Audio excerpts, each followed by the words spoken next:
You're about to discover 2 words that can help you overcome any fear to be able to get out there and do what you really want to do, whether it's approaching somebody, speaking up, going after what you want, and ultimately being you in the world, right? Because that's what social anxiety and niceness prevent you from doing, is being you in the world. And why? Because we're afraid. And what are we afraid of? Well, something bad happening, right? They're not going to like me. They're going to judge me. They're going to be mad at me. They're going to reject me, something like that. And that's going to be really awful. Now, before I share what those 2 words are, you have to share the context so it makes sense. Because if you just say these 2 words, you don't really know what they mean, what they're pointing to, it's probably not going to do much for you, right? So let's zoom out and look at that fear, what we're afraid of when we go take the actions or put ourselves out there socially, right? We're afraid of some form of rejection, disapproval, negative perception of us. Now, that's pretty human, right? We like when people like us, and it doesn't feel as good if someone is judging us or rejecting us. Everybody likes the yes over the no. It's pretty normal. So the problem is not that desire. The problem is this, that when we're experiencing a lot of social anxiety, we perceive the no or the dislike or the disapproval as extremely threatening. It's very dangerous.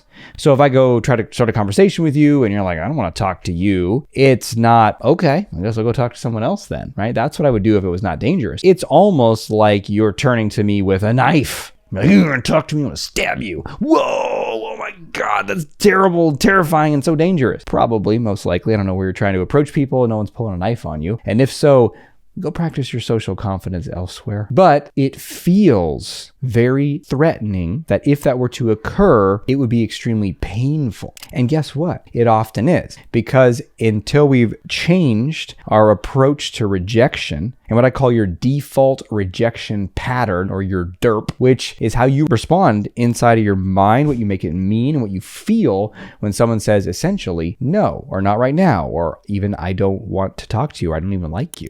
And that becomes this very dangerous thing, because your default rejection pattern is to make that mean terrible things about you, to feel awful about yourself, and to really evoke the most painful shame, embarrassment, self-dislike, all kinds of creepy crawly stuff that comes out of the woodwork, right? So what are these magical words that are going to help me not feel all that stuff? Well, the words are going to point you towards the attitude that you need to overcome any fear, which is not that you want the person to like you. That's fine. It's okay if they don't. So what are the words? The words are, so what? What if this person doesn't like me? So what? What if they don't want to talk to me again?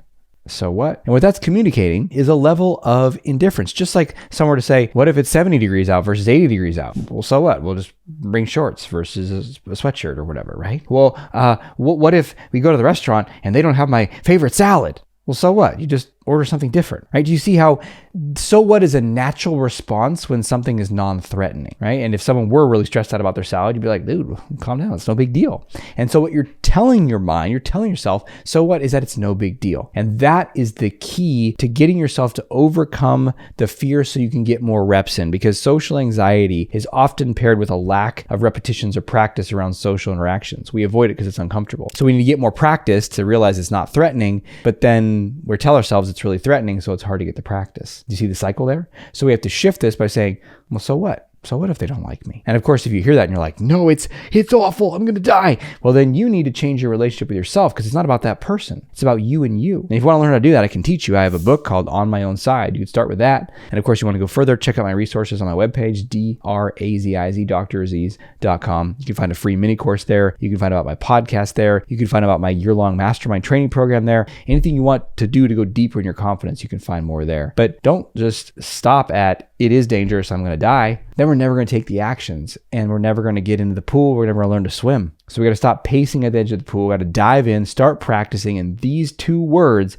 can help you, remind you, point you back to sanity, which is like, so what? There's a million people I could talk to. So let me know how this resonates for you, what you're finding most valuable in the comments down below. And until we speak again, may have the courage to be who you are and to know on a deep level that you're awesome.